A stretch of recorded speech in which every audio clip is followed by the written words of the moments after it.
भगवान क्रिया नहीं भाव देखते हैं। बड़ी पूजा पाठ वाली क्रिया, इसके बाद निकले घर से वही बेईमानी, वही छल कपट झूठ, कभी भगवान पूजा स्वीकार नहीं करेंगे।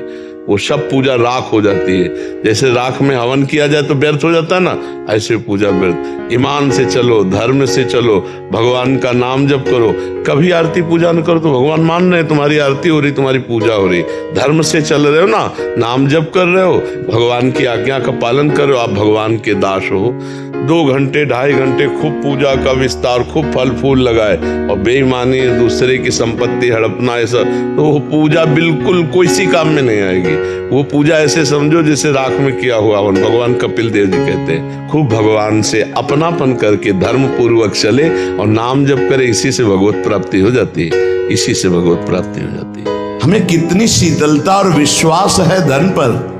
बस चिंतन करता हुआ ये सुख भोग लिया, ये सुख भोगूंगा, ये एकत्रित कर लिया, ये खरीद लूंगा, ये कर लूंगा, वो कर लूंगा, इतने में मौत ये क्या सुख प्रदान कर देगा। बैंक में रखे रखे रखे हमारे हृदय में कैसी मूढ़ता है। अभी प्राण निकल जाए सब गया।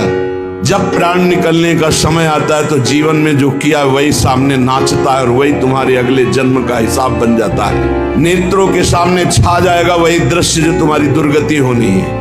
अगर भजन किए हो तो भगवान कहते अंतिम समय मैं उसकी स्मृति बनता हूं। समिट जाओ, जितना समिट जाओगे उतना जीवन मुक्त होते चले जाओगे, जितना फैलते चले जाओगे उतना फंसते चले जाओगे। समिटे सो आशिक, फैले सो जमाना। बात मान लो, तुम्हें नहीं दिखाई दे रहा, तुम्हें लाभ दिखाई दे रहा है, हमें हानि दिखाई दे रही। जो हमें करना चाहिए वो हम नहीं कर पाए, जो नहीं करना चाहिए उसमें लग गए, वही कर्म मन पर सवार होकर, जिस मन ने प्रेरित करके इंद्रियों से कर्म कराए थे, वही मन हमें दंड दे रहा है। देखो, जब ये ज्यादा अधिक कई जन्मों से पाप संचित है, इस जन्म में भी हो गए, तो फिर मृत्यु का भय नहीं, मृत्यु करवा देता है मन। आप सुधार कर लो, महापुरुषों की चरण रज और सबकी सेवा, तो कहीं ना कहीं किसी से अपराध जो हमारे बने हैं ना, उस शरीर के इस तरह की सेवाओं से मोचन हो। देखो, गुरुद्वारे में बड़े से बड़ा चाहे जितना धनी मानी पदाधिकारी हो, वहां जाके पादुका सेवा करता है। क्यों?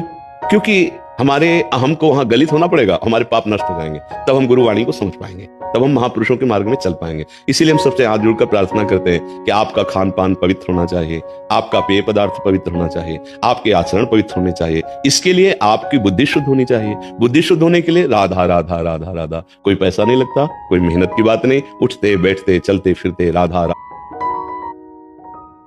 धन्यवाद इस वीडियो को यहाँ तक सुनने के लिए। अगर वीडियो अच्छी लगे तो प्लीज़ लाइक एंड सब्सक्राइब ज़रूर कर दें, ताकि हम और भी अच्छे वीडियो आप लोगों के तक पहुँचा सकें। धन्यवाद।